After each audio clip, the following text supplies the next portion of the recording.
المستقيم وعلى آله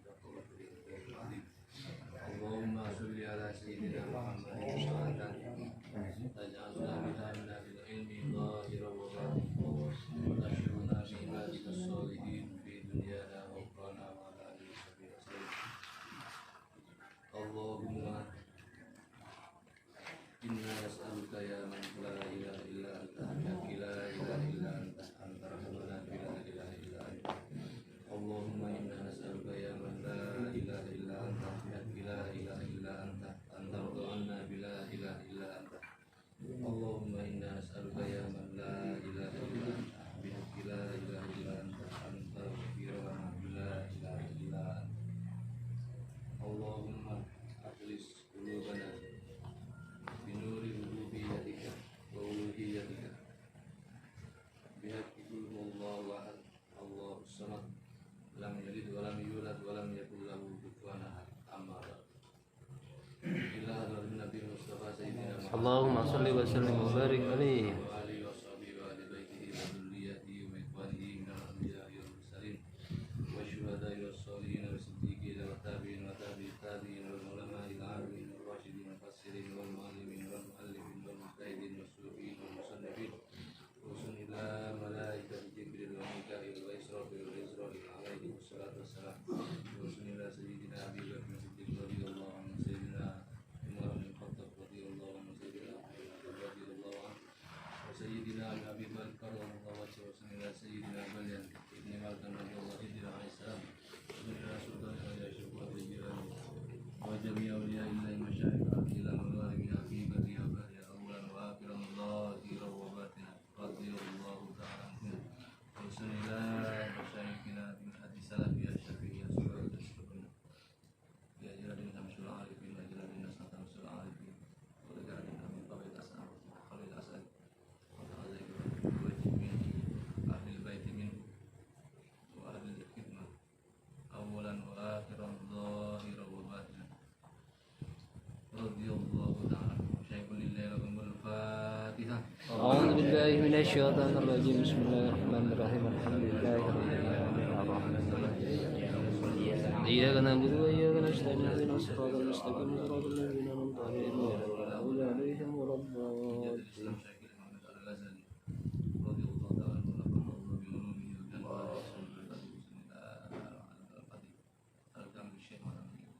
رضي الله تعالى عنه ونفعنا الله بعلومه الفاتحة. أعوذ بالله من الشيطان الرجيم بسم الله الرحمن الرحيم الحمد لله رب العالمين الرحمن الرحيم مالك يوم الدين إياك نعبد اهدنا الصراط المستقيم صراط الذين أنعمت عليهم غير المغضوب عليهم ولا الضالين. بسم الله الرحمن الرحيم.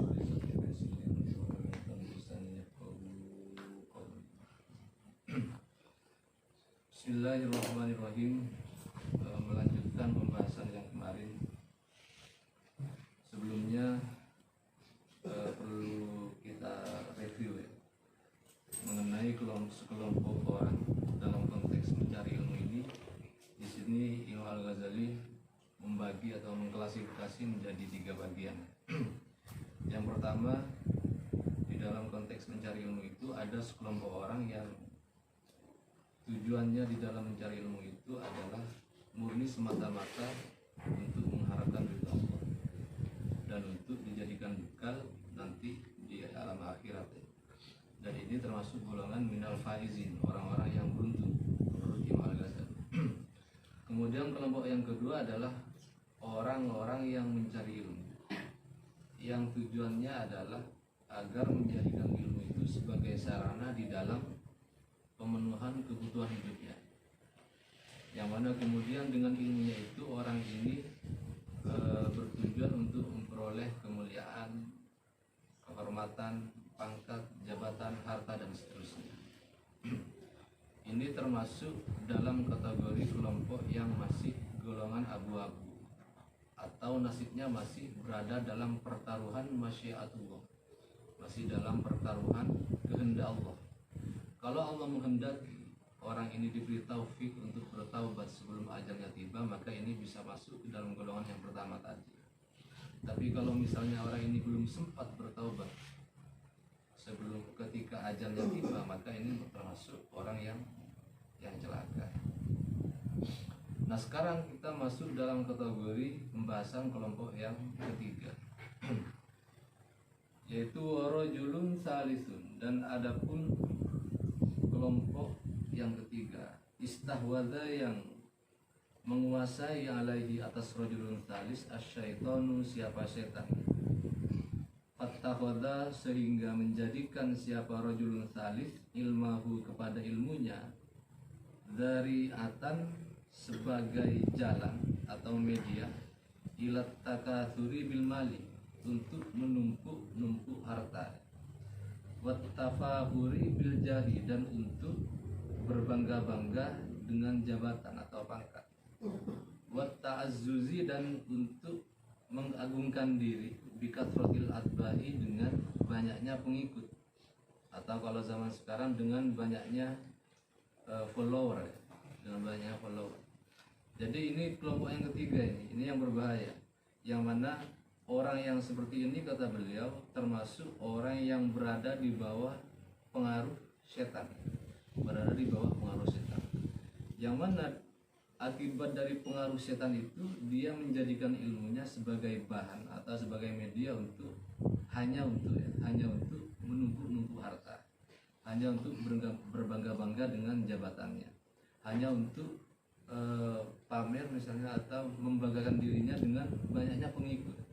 Nah, ini masuk dalam kategori kelompok yang ketiga, rajulun salis.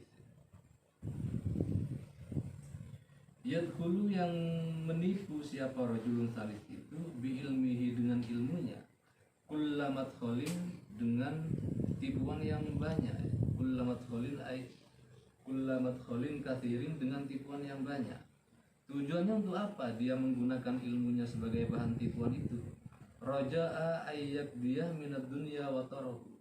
Roja'a, karena mengharap, ayyak dia, agar dapat menunaikan siapa rajul minad dunya, dari dunia, wa tarahu, kepada kebutuhan-kebutuhannya. Artinya dia dianggap menipu oleh beliau ini ketika menjadikan ilmunya sebagai sarana atau alat bagi dirinya untuk memenuhi kebutuhan-kebutuhan duniawinya.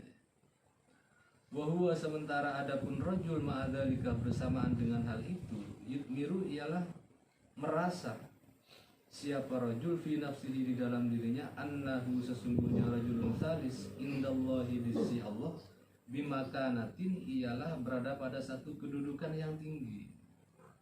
Artinya ketika misalnya seseorang itu menjadikan ilmunya sebagai alat untuk mengelabui orang lain, dalam artian hanya dijadikan sarana untuk memenuhi hajat-hajatnya, keinginan-keinginannya, atau ambisi-ambisinya, dan pada saat yang bersamaan dia merasa dirinya berada pada kedudukan yang mulia di sisi Allah pada saat yang sama, pada saat bersamaan. Kenapa bisa seperti itu? Liktisamihi, karena bercirinya rajulun salis itu, bisimatil ulama, dengan ciri-ciri ulama, wa tarassumihi, dan karena berpenampilannya rajulun salis, birusumihim, dengan penampilannya ulama. Penampilan dalam hal apa? Fizihi, dalam hal pakaiannya, wal mantiki, dan dalam hal gaya bicaranya atau ucapan-ucapannya. Artinya apa? Si rajul ini merasa dirinya itu punya kedudukan yang mulia di sisi Allah karena dia melihat sisi zahir dirinya itu. Dia misalnya berpenampilan dengan penampilan ulama, menggunakan surban, baju takwa misalnya, atau jubah dan seterusnya. Atau cara bicaranya juga diatur intonasinya agar seperti orang alim dan seterusnya. Nah, atas dasar itu dia merasa dirinya punya kedudukan di sisi Allah. Atas dasar penampilan-penampilan zahirnya dia merasa dirinya punya posisi yang mulia di sisi Allah. Ma'atakalubihi, nah ini menjadi kata kuncinya ya. Ma'atakalubihi ala dunya zahira wa batinan. Padahal pada saat yang bersamaan dia itu memiliki sifat rakus, takalub ya. Ini berasal dari kata kalbun. Takalub itu orang yang bersifat seperti kalbun atau anjing. Nah, sifat yang dominan dari anjing itu adalah sifat rakusnya. Ini sangat kasar sekali bahasa beliau. Sangat kasar sekali. Padahal pada saat yang bersamaan dia berkarakter seperti anjing. Artinya dia punya sifat rakus ala dunia terhadap dunia. Zahira wa batina, secara zahir dan batin. Nah, kelompok seperti ini fahada, maka ada pun rajulun salis ini minal halikin, ialah termasuk orang-orang yang akan binasa nanti, yang akan rusak, kata beliau. Wa minal hamko, dan termasuk golongan orang-orang yang bodoh, yang tolol. Hamko itu levelnya itu lebih parah dari jahil. Kalau jahil itu bodoh karena dia tidak punya pengetahuan. Tapi kalau hamko ini sudah jahil, tolol lagi, di bawahnya lagi, lebih parah lagi. Itu ahmak atau hamko. Wa minal hamko, dan termasuk orang-orang yang bodoh, al-mawrurin, yang tertipu. Artinya tertipu oleh pengaruh setan tadi itu ya. Sehingga dia lalai untuk menata hatinya secara benar. Nah, sehingga efeknya di dalam kehidupan sehari-harinya dia justru menjadikan ilmunya sebagai sarana untuk hal-hal yang telah disebutkan sebelumnya. Ini berbahaya, kata beliau. Tapi sebenarnya satu hal yang ingin saya tekankan, klasifikasi kelompok yang 3 tadi itu sebenarnya saya menafsirkan itu bukan tentang masalah benar dan salah sebenarnya, tapi beliau hanya ingin membagi tentang situasi batiniah seseorang di dalam proses mencari ilmu berkaitan dengan penataan niatnya. Jadi beliau membagi kelompok pertama misalnya sebagai orang yang beruntung ketika dia berhasil menata niatnya dengan baik. Kemudian kelompok yang kedua termasuk orang yang mukhotirin, kan, orang yang masih nasibnya masih belum jelas apakah selamat atau tidak karena dia gagal di dalam menata niatnya. Di sini digambarkan misalnya ketika ilmu yang dia dapatkan itu dijadikan sarana untuk mendapatkan pekerjaan, misalnya dijadikan sarana untuk memperoleh jabatan, kehormatan dan seterusnya. Nah, untuk konteks zaman sekarang kita nggak bisa serta-merta langsung menyalahkan kelompok yang kedua ini, nggak bisa. Kita nggak bisa mengatakan bahwa itu melanggar tidak sesuai dengan bidayah misalnya.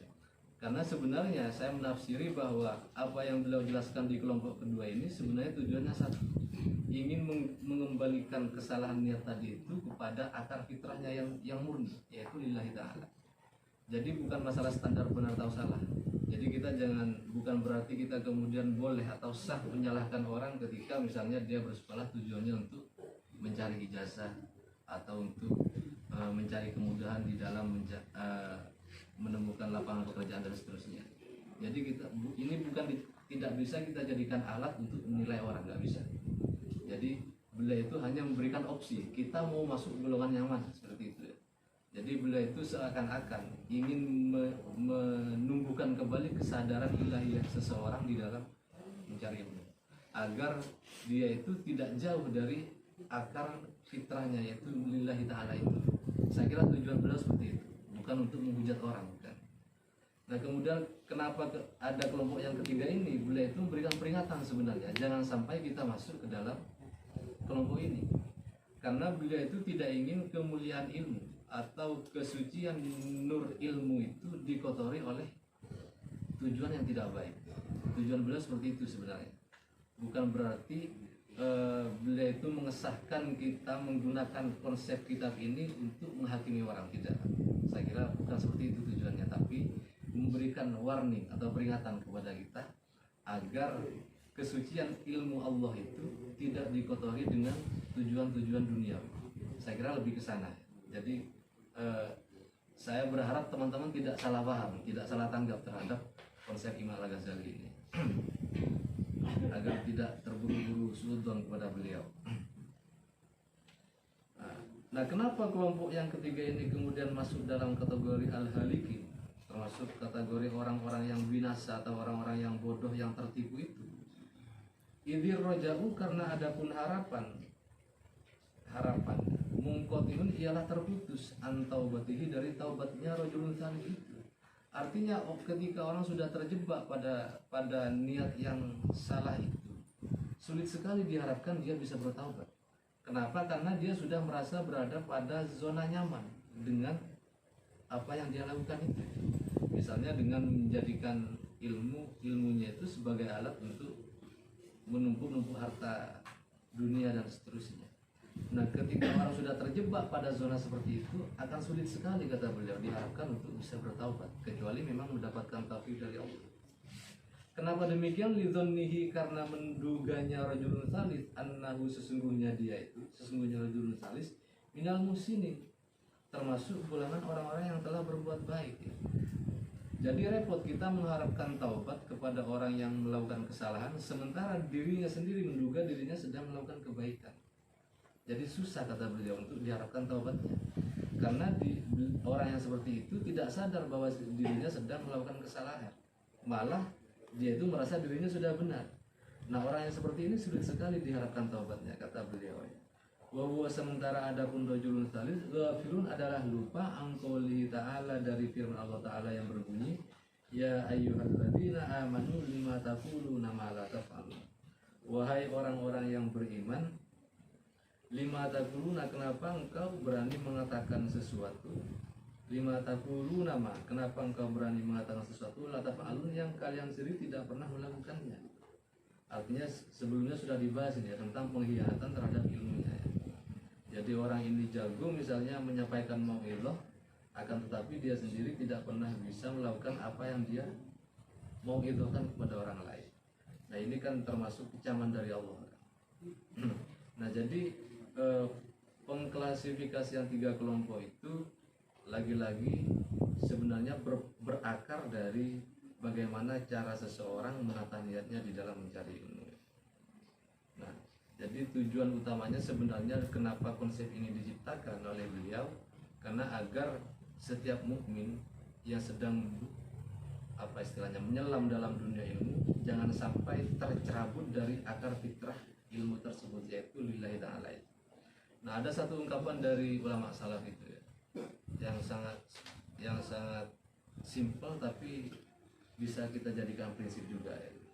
Jadi pernah dikatakan, maka lillahi dama wattasolat, wa maka lillahi ingkoto'ah wa mufasolat. Jadi setiap sesuatu yang dilakukan murni karena Allah, maka sesuatu itu dama, akan langgeng dia, wattasolat, dan juga akan bersambung secara dari generasi ke generasi, akan terus bertahan lama kalau sesuatu itu dilakukan atas dasar lillahi ta'ala. Contoh paling sederhana misalnya kita sebagai orang-orang pesantren ya. Contoh kitab ini misalnya. Kitab ini kan diciptakan atau ditulis ratusan tahun yang lalu. Lalu kenapa bisa bertahan sampai zaman sekarang? Masih dipakai, masih dikaji, masih digunakan oleh manusia zaman sekarang. Ini barangkali merupakan indikasi bahwa sang musannif atau beliau yang menulis kitab ini betul-betul murni lillahi ta'ala, bukan untuk mencari royalti, untuk mencari bayaran, bukan. Ini salah satu indikasi bahwa kitab ini ditulis betul-betul murni lillahi ta'ala. Makanya dhamma wa tasolah, dia langgeng dan terus bersambung dari generasi ke generasi. Itu efek dari lillahi ta'ala itu ya. Selanjutnya, wa makana li ghairillahi ta'ala in qata'ahu wa fasolah, dia akan terputus dia, dan tidak akan berkesinambungan. Nah, itu bahaya ketika sesuatu dilakukan atas dasar li ghairillahi ta'ala. Nah, jadi saya kira ini bisa menjadi prinsip hidup buat kita ya, ketika kita mau beramal dan seterusnya, mau melakukan satu kebaikan dan seterusnya, itu bisa kita mengambil pegangan dari kaidah tadi itu. Jadi ketika kita misalnya melakukan sesuatu murni karena Allah, artinya yang kita lihat dari amal-amal baik itu adalah karena Allah, karena sebagai bentuk anugerah, sebagai bentuk syukur kepada Allah, sebagai bentuk pengabdian atau persembahan kepada Allah, maka insya Allah amal itu akan terus langgeng dari satu generasi ke generasi lain. Begitu juga sebaliknya, ketika amal itu hanya dilakukan karena selain Allah, karena ada tendensi tertentu misalnya, atau karena ada dorongan hawa nafsu tertentu, maka besar kemungkinan efek dari amalan itu tidak akan lama, tidak akan bertahan lama. Nah, ini pentingnya lagi-lagi masih masalah niat ya, pentingnya menata niat. Jadi semoga kita oleh Allah diberi taufik menata niat dengan sebaik-baiknya. Semoga bermanfaat. Wallahu a'lam bishawab. Al-Fatihah. A'udzubillahi minasyaitonir rajim. Bismillah.